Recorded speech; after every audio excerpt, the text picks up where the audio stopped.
not. We haven't seen already. We can talk about a player who possibly kinesthetically learns or problem solves, or a fullback who might somehow used to do certain things to meet the challenges facing. Other than that, if you could kind of almost list and nail down what you wanted the scouts to do, what could you put fast into and look for? In terms of our own material, like decision making, like problem solving. You're talking about how you can provide that environment, that question ability to develop certain areas of decision making and problem solving.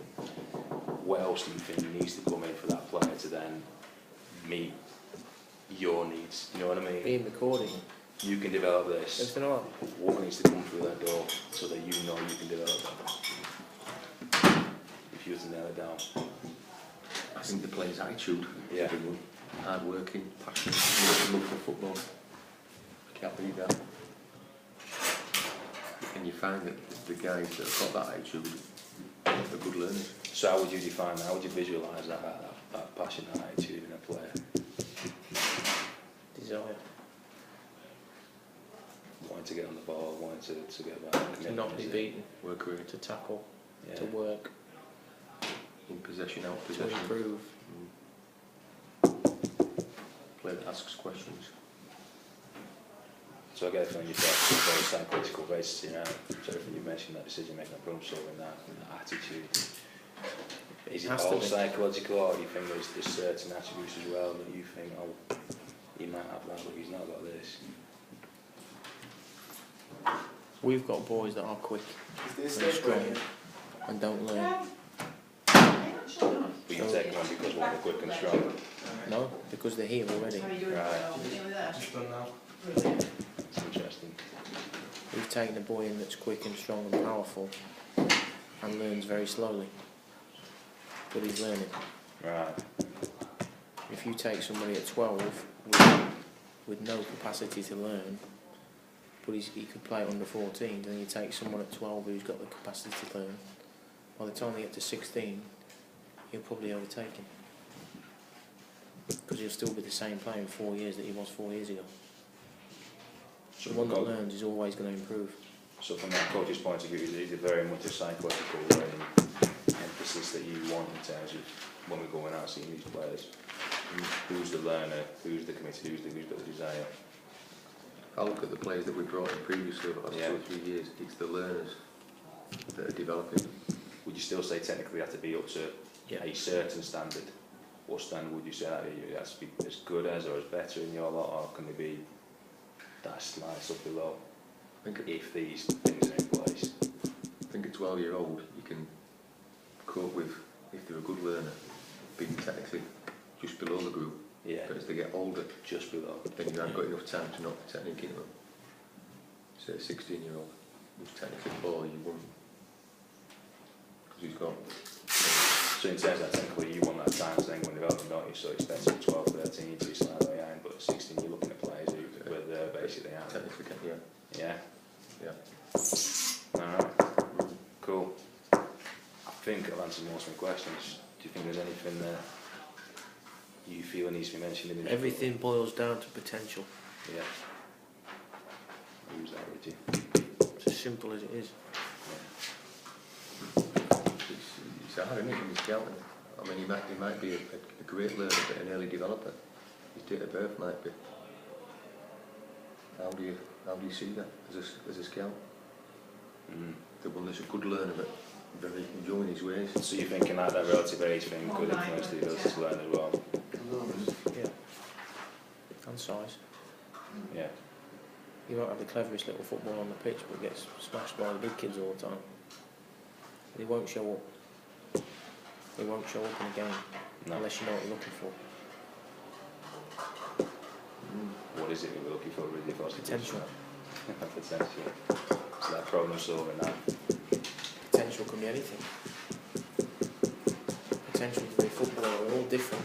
Yeah. All shapes and sizes, all fast, slow, fat, thin, tall. Alright. So basically raw material, the thing you talked about, but it's got to be aware of that contextual factor as well. You may well just be an older kid who's competing against kids who aren't here. Or he's in the right environment with the coach, he's got a great coach who's working with, who's providing that support. Yeah?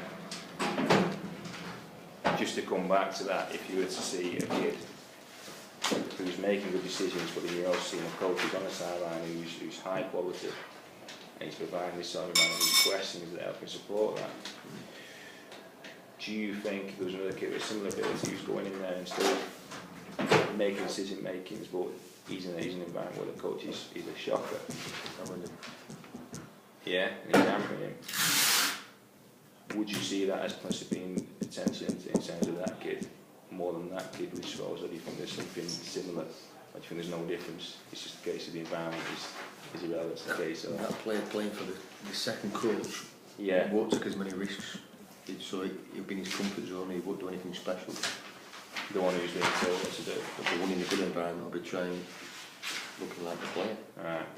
So again, that's hard. I mean, it might be a case that when you go scout, you actually stand in a position where you can hear the coach and see the coach and what he's doing and see what kind of coach he is.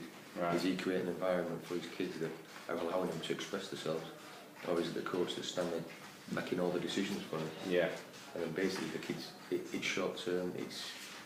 Just on that, the coach is telling me he's trying to make decisions with his kid. If the kid's doing decisions that are different to this coach, coach starts to do one thing, I'm doing something else because I'm in that situation, I'm based on what I'm seeing.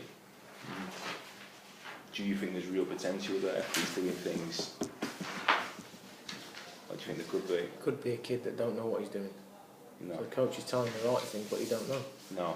It could be the coach is saying the wrong thing and the player does. But if there's a value in what he does, if you was a scout or watching that, thinking, oh, he's telling him to do something, but actually that's quite, he's going against his coach. you say that's a bad thing if he's going against his coach. Depends on if his coach is asking him to do the right thing or not. Let's define the right things then as well, isn't it? Interesting. And he's the coach making decisions for him. Yeah. So the coach allowed him to make the decision and follow the decision. It'd be interesting that if you do go scout, you stand and you can hear the coach and you tell them what the coach is and how that them kids are playing. So what you're trying to suss out is, are you trying to suss out, so if scouts are going to sit next to these coaches, are we trying to suss out whether that coach is making decisions for these players? Or whether that coach is providing an environment for these players to help? You know, is that what we're trying to suss out? So you're saying we've got to go and stand next to these coaches and we've got to hear what they're saying. What indicators do you think we're trying to get from that? So a player's making good choices, good decisions, and we go and stand next to that coach. Are you saying that we listen to that coach and he's telling him what to do, he's reinforcing? Are we saying that indicates that he's just doing what the coach is? Is that what you're thinking? Do you know what I mean? Am I right on the right lines there? Just to clarify.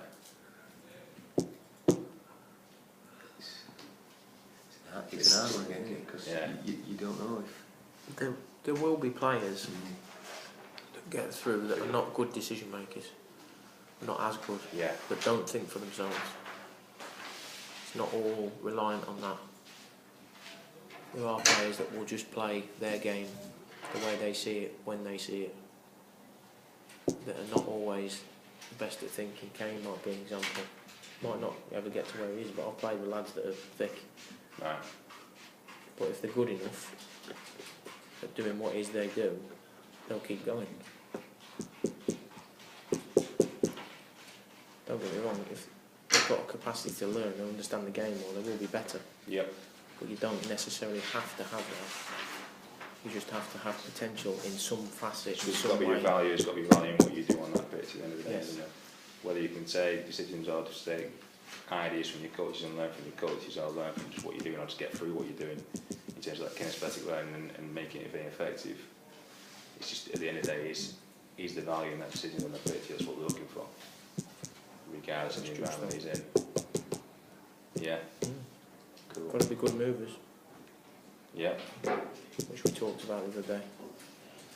For me personally, I don't know if you'd agree with that. Don't necessarily have to be the fastest. Speed is obviously great because we can't give them that. Yeah. Speed's fantastic. They've got to be able to get around the field in some way, shape or form.